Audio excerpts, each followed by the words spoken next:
President Rodrigo Roa Duterte personally summoned the erring immigration officials and gave them a dressing down in Malacanang, Justice Secretary Bernardo Guevara said on Monday.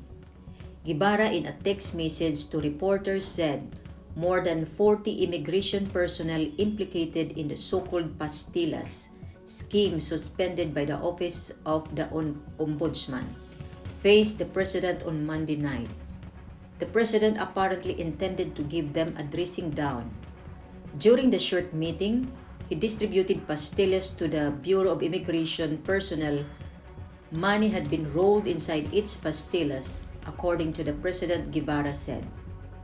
He reportedly wanted them to eat the pastillas, but did not insist out of deference to the Secretary of Justice, who was also present.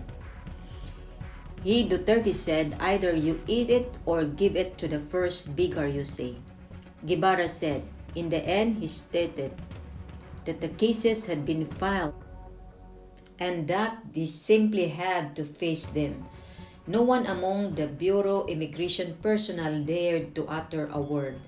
The Office of the Ombudsman on October 26 has ordered the 6-month preventive suspension without pay of 44 Bureau immigration personnel involved in the Pastillas anomaly.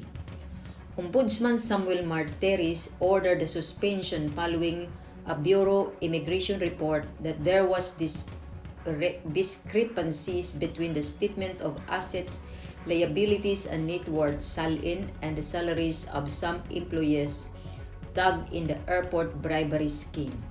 The order imposed suspension on the 44 Bureau immigration personnel. The Pastillas bribery scam refers to the operation wherein grease money was rolled up in paper like the wrapper of milk candy, credited by Philippine news agency.